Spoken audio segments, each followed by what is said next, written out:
welcome to the Secrets of Happily Ever After podcast. I'm your host, Monica Tanner, with my co-host, Nate Bagley, and we are Hi. so excited to bring you into the new year with a really fun topic.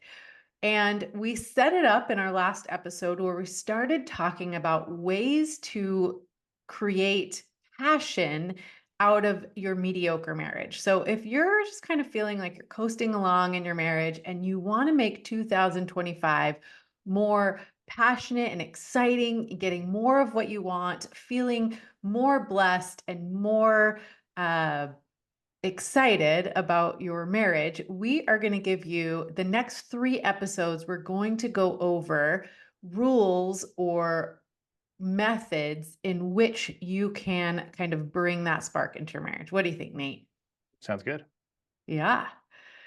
Well, I was going to start this episode off with some really bad news. Like, I'm really, really super bummed. I had all of these exciting goals for 2025, one of which was to run a marathon, and I was going to Mm. PR, and I've been training and super excited. And last night I did the dumbest thing ever. And Mm. I'm so upset and like I've been depressed all day. So this is like kind of Did you bringing hurt me out yourself? of my slump. Yes. I knew it. Okay. So I was going to paint my daughter's room, and my kids go back to school tomorrow. And so I was kind of getting excited to prep the room. And there was a nail in her wall, like really up high where we had a picture hung. And I needed to get this nail out of the wall so I could spackle the hole and let it dry so I could paint, start painting tomorrow. And I couldn't reach it. So I went in the next room and I got this rickety old stool, Not a good brought it sign. over. Not a good adjective to use. No. And so I stepped up on the stool. I don't think I ever had my balance, but I lost my balance, put my left leg down to catch my fall, and just heard it pop. And like, it was awful. And I just like crumpled to the ground. And I said a lot of bad words. And of course, my kids ran up the Wait, like what stairs. bad words did you say? Well, I'm just kidding. You don't have to tell us. I I can use my guarantee imagination. you would not want your kids listening to my potty mouth, but it hurt so bad. And I was just like laying on the floor. My kids came running up the stairs, and Ben had gone to deliver cookies, so he wasn't there. And they were like, "Should we call dad?" And I'm like, "No, it's fine." I got up and I hobbled out, and I just thought, I'm going to ice it. And tomorrow morning, I'm going to wake up and it's going to be all better. And it wasn't. Are So you going to show us? Is it all swollen and gross? it's not really swollen. That's the thing. It's not Are you really going to go to the swollen. doctor and figure out if there's something wrong? Like, Yeah, I think I'm gonna have to. I I mean, mean, worst, the thing you don't want to do is if you have like a torn ligament or something like that, is just ignore it and then keep training on it when it feels a little bit better. well, there's no training. I can barely walk, so Well, I'm there's not not talking gonna. like tomorrow. I'm talking like weeks down the road. Yeah, I have this horrible feeling that it is a torn ACL. I mean, I've torn my right several times. I've had 3 surgeries on my right knee, so I'm pretty familiar with that Is it feeling. your knee or your ankle? It's my knee. Oh, Yeah. I'm sorry, Monica. That's a I bummer. know. I used to just have one bad knee, and I was like, oh, I'm going to replace it anyway, so it's fine. And now I have 2 bad knees. Speaking as somebody who just wrapped up over half a year of physical therapy for his knee, I empathize with your pain. That is, What's wrong with us and our bum knees? we're getting That's old. awful. Yeah, I'm just getting old. And here's the thing that like gets my goat the most. That nail is still there. I didn't even get the nail down. You got to conquer that nail. I know. I that nail should be very afraid. What's gonna happen to it now? Speaking of conquering things, let's segue gracefully into our conquering, like maybe a roommate syndrome or a little bit of slump in your marriage, and dive into some of the details that we set up last week. Yeah. Yeah. So if you haven't listened to last week's episode, you should Do you go want to do back a and quick listen quick to it. recap? Yeah. So we talked about 3 ways to bring your marriage out of mediocrity and into more passion. And we said the first step was you have to be willing to risk it. So that's what I want to talk about for the bulk of this episode is what that really means, how to do it, what it looks like to actually be willing to risk your marriage. Number two was you can't be upset about not Not getting getting what you've something never asked for. never asked for. And number three is acknowledge even the smallest amount of progress. And Yes. speaking of, which I'm super excited to dive into this because I started reading the book that you recommended, What Shamu Taught Me About Yeah. Life, Love, That'll be a and great asset for Marriage. that episode. Yeah, I figure we can talk about that book because you recommended it. I thought it sounded awesome. And so I went and got it, and I am currently reading it. So Are you enjoying it? I like it. Yeah, It's it's interesting. she's she's not a marriage researcher like us. She's a journalist. And so she takes topics Yeah. that she finds interesting and she just has a little bit of humor and kind of talks about how she's applied it in her own life. And so far so good. I'm really liking it. Yeah. Good. All right, so that Cool. will be in a couple different that will be in a couple episodes But that today we're going to talk about risking it for the biscuit. risking it for the biscuit for all the marbles. Yeah. Because the reality is it's difficult to challenge the status quo. It's hard to rock the boat. You know, if you're kind of coasting along and you're not super unhappy, but you feel like there's more, there are three reasons why we don't tell truth to power or we don't risk it per se. You know, if we see something in the relationship, something we like to challenge, three fears that keep us from saying anything would be number one, fear of abandonment or withdraw from the relationship, like they Mhm. will leave us. The second would be fear of retaliation. They'll get really upset and blow up and do something scary. Or three, that they'll fall apart and it will be all our fault. So, those are the three things that Terry Real talks about as reasons why we stay stuck and we don't tell truth to power. Same again. Fear of what? So, fear of abandonment, fear of retaliation, or fear of them falling apart and it being our fault. Yeah. So, what can we do about those fears and how can we overcome them in order to create something better for both of us in the relationship? Good question. Um, Why would be why I guess the question I want to answer with this episode is why would someone be willing to risk one or multiple of those three fears in order to create a better relationship? because the cost of staying stuck is no long is outweighed by the potential loss. Um, when the fear of staying the same exceeds the fear of change, that I think drives some people to motivation. They're so miserable and unhappy and frustrated with the way things are. They have to change something. And then another reason that they might want to change is just because that's what they're committed to. Like they don't want fear. They're making a conscious decision to not let fear be the driving motivator behind the relationship in their life that is the one that's should be most fueled by love. Yeah. Like I find in my life, my relationship with my kids is different than my relationship with my spouse because my kids are they're part of me.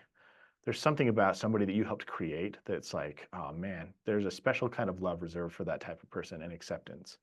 But with my spouse, she's not related to me through blood. And she's the person that I picked out of all the other people and said, I'm going to choose you. Like we're not stuck together you know, because we have some sort of DNA connection because we have like the same kids or the same parents. We're stuck together because we looked at each other and said, "Hey, we're going to make this work together." And I think there's a real power in making a genuine and sincere commitment to not only choose somebody, but like choose somebody with the intention of we're not going to do a half-assed job at this. Like we want this to be maximally enjoyable for both of us. We're not just doing this to endure life together. We're doing it to enjoy life together. Um, and that would be another reason to choose this path, because Yeah. love conquers fear. And if fear is motivating your choices in your relationship, most likely your relationship is not in a good spot. And it's because it's been driven by fear for a while. Yeah. And I think you bring up a really good point, because if you're not going to challenge the relationship for your own benefit, think about your children who are getting a blueprint of what they can hope for and wish for and create in their own lives. And if you're showing them the picture of mediocrity, you're not really setting them up for optimal success and happiness. If you're just acting as a resentful martyr and Yeah, saying that you're just accepting what is in your marriage yeah. and not challenging It is what what it could is. be. Mhm. Yeah. And I want to reemphasize, we spoke about this on an earlier episode, that mediocrity is part of marriage. Like that Maslow's mountain, like there's going to be times in your life where things are tough. They're stressful, they're overwhelming. Your focus is going to be on meeting your basic needs and not necessarily like fulfilling your highest purpose. And that is okay. I think what's important is showing your kids that you don't stay there forever, and that there's things you can proactively do to get out of that space and get into a more healthy and passionate space by choice instead of by happenstance. Yes. So this episode is we're talking about risking it for the biscuit. Mhm. And there's three fears: the fear of retaliation, fear of abandonment, and fear of them falling apart and having it be our fault. Mhm. Totally normal fears to have. Mhm. So when we are feeling that fear, like first I think it's important to acknowledge everybody feels those three fears. I think they're universal. Mhm. What do Yeah. we do? Yeah. Well, the when we are no longer taking each other on, which is um being willing to risk it, right? When we just lay down and say, this is all there is to my marriage. It's just, this is what it looks like. This is who I married. I just have to kind of deal with it. The very first casualty is going to be passion. I mean, you're not going to be excited about being together. You're not going to be excited about the future or the promise of what could be if you're just sitting there and accepting what you have. And so that hopefully is a reason why you'd want to overcome these fears.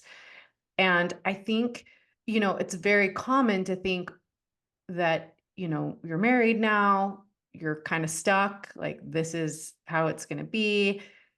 Long-term relationships don't get to have lifelong passion.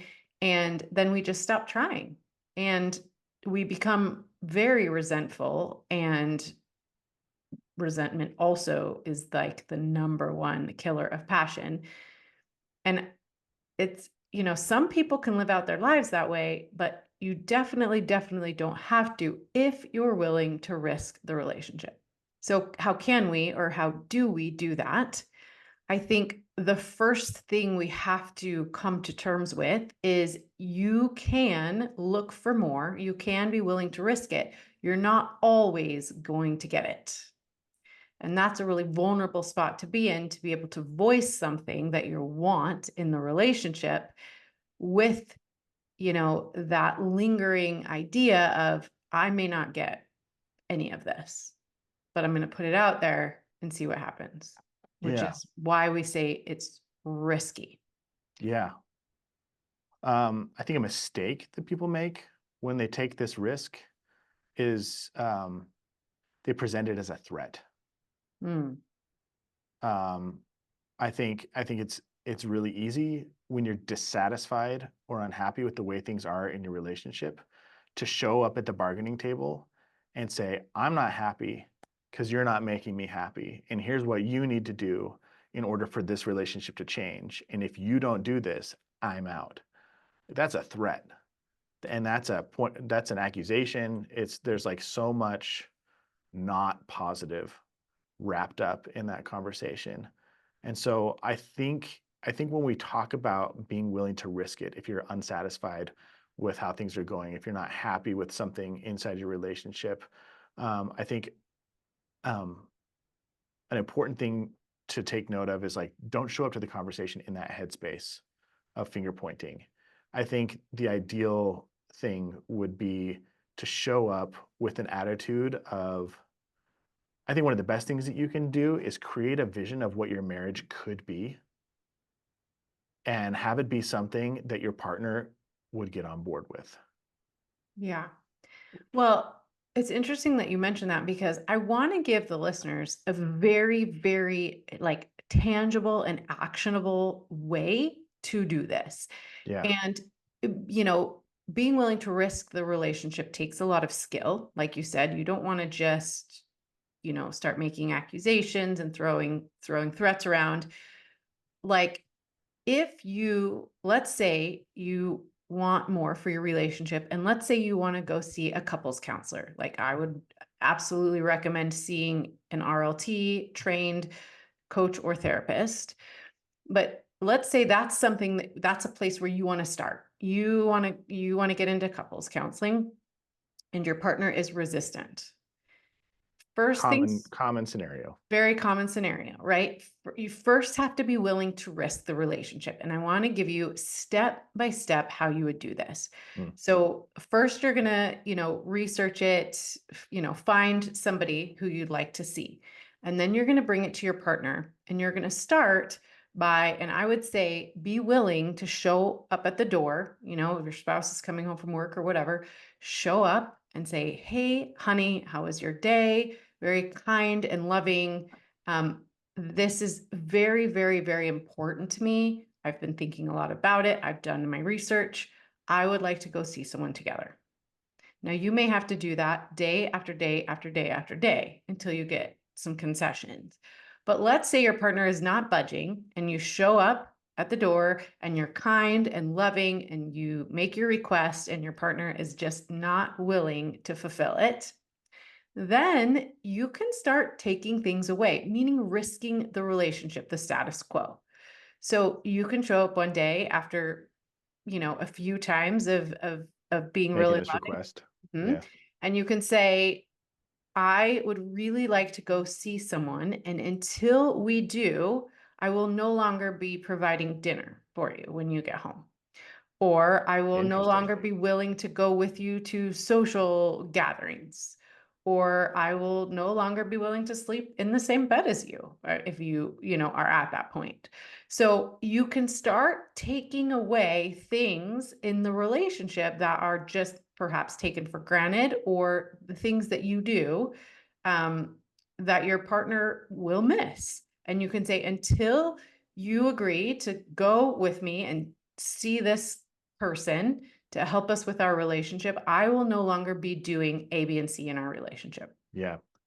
I want to soften this a little bit. Can I soften it for you Mhm, or with you? mhm. Um, I like this. I like this idea, but I think that it can be really dangerous. It can turn into a race to the bottom of the barrel, or it can come across as like a really distressing threat. And I do think there's a place for it, for sure. And I think the context in which you present this is important. And I Mhm. think there's something to be said about making a request over and over and over again and having it go ignored or unacknowledged. And I think part of setting that boundary, I guess that you're talking about, um, is going. I think it should be accompanied with a little bit of like curiosity and conversation. Like, hey, I've noticed I've brought up this desire to go to couples therapy with you probably 4 or 5 times in the last couple of weeks, and you just have been shutting it down. You've been avoiding it, and I want to know why is it that my request is going unheard? What is it about my desire to go see a therapist that is not important to you? Yeah, let's play with You that. And I Yeah, would you say don't something, there's something here that you don't value, or there's something here that right. you're avoiding, or, I'm expressing a need and you're dismissing that need, and I wanna get curious and figure out, like, is there a reason for that? Have you just been absent-minded? Have you been busy? And I Um, might say something like, "I don't think there's anything wrong with our relationship." Great. And then the question turns to, does it matter to you that I do feel like there's something wrong? Yes. Because if that doesn't matter, if my experience of the relationship doesn't matter to you, that's a problem. if my satisfaction in the relationship, if you feel like things are fine, but I don't, and that doesn't matter to you, that's a problem. And that to me shows me that you're not showing up in the relationship the same way I am. And so here's where I'm at. I don't want to continue to put 100% effort into a relationship where my partner doesn't. And here's what I'm no longer willing to do. Like Mm, if my needs are secondary to you, then it would be silly of me to continue to overinvest in our relationship. And so here's what I'm unwilling to do until my needs are taken seriously. that's really good. Yeah. So it's like I know it never plays out that smoothly, but I think provide instead of just coming out and being like, you haven't responded to me, so I'm taking away dinner, Right. like illustrating why this matters to you. Like my if I'm unhappy or if I'm dealing with something that is frustrating in our relationship, and just because you're unhappy, you feel like it's not worth having a conversation, it's not worth pursuing some help or getting some outside support, that's a problem. Like, it's problematic that I'm supposed to be the most important person in your world, and you don't care about my experience. Yeah. That's a problem. And yeah, like one of the things that my therapist told me recently is like you can only contribute to a system. The contribution you can make to a system is limited by the contribution that the system will allow. So Hmm. you might want to have a really deep relationship with somebody, like a sibling or a friend or an in-law or a parent, and their capacity to go deep to have that type of deeper relationship with you just may not be there. And when you're talking about your primary romantic relationship, it's hard to risk that. Now, if a parent or a sibling or a friend, were to say, I'm not willing to go there with you, I'm going to take my ball and leave, you'd have to mourn that loss. But when you're talking about your marriage, you're talking about the fear of abandonment, the fear of Yeah, retaliation, or the fear of kind of destroying this person. watching your And partner fall apart and having it be your fault, yeah, yeah. which So is a hard thing to experience. And speaking from experience, it's something that you can recover from. it is. All three of those are things Yeah. that you can recover from, but you Yep. have to be willing to risk it. That's what it means to risk the relationship is saying, here's what I'm willing to give. Here's what I'm looking for. If we can't figure something out in this respect, then I'm not willing to give these things. Yeah, for sure. And I think most people have these fears based on experience. I think it's really easy, like, if you have called something out or asked for something and it gets neglected or ignored over and over and over again, I think I think it's really easy to just give up. If every time you bring something up, your partner retaliates and kind of beats you up, it's easy to say, "Well, I'm just not gonna bring things up anymore." Or if every time you bring something up, your partner feels completely abandoned, and then the conversation shifts from the issue that you brought up to making your partner feel safe and loved and accepted before, that can feel exhausting. Oh, it's exhausting to just reassure somebody every time you have to bring up an issue. "I still love you. I'm not going anywhere." Oh, oh, like you know, it's a loving thing to do, but at some point, like it kind of gets exhausting. And it's hard to watch people fall apart. And it can be really hard to bring up a really hard truth that will be painful for them to hear, and knowing it might destroy their the worldview or the way that your relationship is. I remember, can I share an experience of when I had to do that in my marriage? Of course. This is probably one of the toughest things my wife and I have ever had to go through together. Um, we were okay, trying to provide the shortest amount of context possible to give you guys an idea of what's going on. Um, So my wife had a really rough pregnancy with our first child. She dealt with hyperemesis. So she was always nauseous. She was exhausted. She was also working full time as a nurse. And it was during peak COVID. And nobody knew if COVID would affect babies in utero. And she was working in the ICU. And so she was, close to or even caring for some of the worst victims of that disease. And the nation's dialogue had shifted from healthcare heroes to, like, they were getting threats, and there were people showing up at the hospital screaming, "Let me in, it's a hoax, like I'm going to prove it's a hoax." And they had to have extra security, and There were many nights where she would come home crying. Additionally, like we were going through a faith transition, which was really, really difficult for us as a family and for my wife especially. So we moved to Costa Rica um, for a year. This is a very long story short. And while we were in Costa Rica, so my wife had the baby before we left for Costa Rica, dealt with a lot of severe postpartum depression, and that's kind of what triggered us to leave.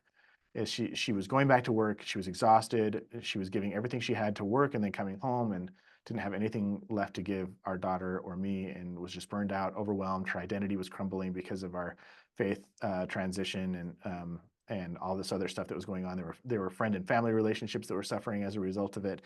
And I was like, we got to get out of here. So we moved to Costa Rica. We're there for a little while. And then my wife starts saying like, hey, I want to talk about growing our family some more. And this is the moment where I had to give my wife a truth that would force that caused her to fall apart. So she was like really dead set on it. She's like, I want to have another baby. I'm like, great, me too. But can we talk about it in a few months? Okay, sounds good. We'll talk about it in the new year. So, you know, November goes by, December goes by, January 1st, we're going for a walk on the beach in Costa Rica. It's gorgeous. We're having a great time. And my wife goes, it's the new year. We said we had to wait till the new year. It's January 1st. It's the new year. I want to talk about having another baby. And I'm in my mind weighing all these factors. I'm like, we have been through so much these last few months. This last year has just been absolute chaos. It's been craziness. Like, my wife has been dealing with depression and anxiety and reevaluating and reconstructing her entire belief system and dealing with like recovering from the stresses of COVID and working as a nurse and becoming a new mother and the hormones and like the postpartum depression. And it was like we had just been dealing with so much, and I didn't feel like we were out of the woods yet. And I was like, I do want to have another kid with you, but I don't think adding a pregnancy and another kid onto everything that we're still kind of dealing with would be a good idea. And what my wife heard was, I don't think you're capable of having another child. I don't want you to be the mother of of our next child. I don't want to have babies with you. I don't have confidence in you as a mother. And maybe I just didn't communicate myself very well. I don't know what it was, but I was trying to be gentle and it didn't come across the way I wanted, and she fell apart. And for a good day or two, she was probably as angry and upset with me as I've ever seen her be. But I knew in that moment I had the opportunity to either lie and be like, yeah, okay, let's just start trying to have another baby, or I could be honest about like where I saw her. I thought she was in denial about the reality of our situation. And it was terrifying. I'm sitting there on the beach with this woman that I love, and I'm like, I know if I tell her that the timing's not right and I wanted to wait longer, that it would not go well. She would not receive it well. And I didn't want to fight and I didn't want to go have that conversation. But I also knew that if I was like, okay, and I conceded, that I would have regrets for maybe the rest of my life. I didn't know where that would center, to what dark place. And so I was just, in that moment, I was just sick to my stomach. But we crawled our way out of it and we met with our therapist and talked about things. And she provided some context and it was really helpful. But yeah, that was one of the times in our marriage where I was faced with that choice. I could lie and keep the peace and betray what is true to me, and maybe even in that moment, like, betray the future version of my spouse who needed me to stand up for future her and her sanity and well-being. Or I could stand up for myself and be honest and risk the fallout. And it was hard. Yeah, it was hard. Yeah, but you were willing to risk it. Yeah, and we made it. Yeah, and you have another baby. We have another baby. We had another Cute kid. as can be. We had a compromise. We waited a little bit longer, not as long as I would have liked, but she she was willing to concede that she needed some more time. And I think in hindsight, we're both glad at the way things panned out. But I know some people who have had conversations like that, and it didn't go that way. They had that conversation, and it was like, okay, well, we just have a values misalignment, and that's it. Yeah. So it's scary. It's scary to have those big conversations. It's scary to put them on the table. Yes. And Um, I think being willing to risk the relationship for something better means that you have to face those fears in yeah, some way, shape, or form. yeah, yep. It helps to have some ground rules in your relationship beforehand about how to bring these conversations up, and like, you know, do we have like a certain time or a place that we have these bigger conversations, or, you know, um, do we have like a safe word? Do we have to, Time get out. buy-in from the other person before we just dive in? Like, you don't want to have, I would tell you right now, if I walked in the door from work and my wife was like, "Boo," and just dumped a big scary thing on me, I wouldn't respond well, Yeah. you know?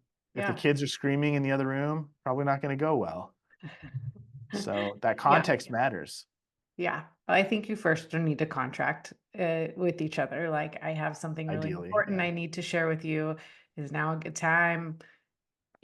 And then really go for what you want. Be willing to face those fears, but do it with skill, do it with confidence, do it with love, with a, just a certainty that you are willing to risk the current kind of status quo to reach for something better for both of you. Yeah. So, yeah, I think in closing, we'll close this episode out and just, Happy New Year. I hope that everybody will really consider the state that their relationship is in. Are you walking around with resentment? Are you feeling like roommates? Are you just partners working together to get the stuff of life accomplished? Yeah. Or are you really passionate about each other, about your relationship, about the example you're setting for your kids? Do you get that fluttery feeling when your partner walks in the door? Do you want them to be happy? Do you love spending time with them? Do you get excited when you envision your future together? That's what you're going for. And it's absolutely possible, but to you have to be willing to risk it. You have to be willing to say, this is so important to me that I am going to face my fears and I'm going to come to you. I'm going to open my heart to you and I'm going to let you know that I want something to be different. Yeah. And it doesn't have to be one huge risk all at once. Like, it can be baby steps. Like, and I know we talked in a previous episode, but risking your relationship doesn't necessarily mean you put the whole relationship on the line. Right. It could just mean putting the relationship as it currently is on the line. Like, my wife and I have spent the last couple of weeks prepping for the new year trying to just get organized, Hmm. because we are sick of having a relationship, or our family just kind of be a little chaotic. Hmm. It's just been a chaotic couple of years, and we want to be a little bit more structured and organized, and have our to-do lists ready to go and planned out, and have our weekly marriage meetings again. And like, that is a way, like an example of saying like, hey, the current version of our relationship is not working so great for us. Here's a little thing that we can do to get it to a better spot.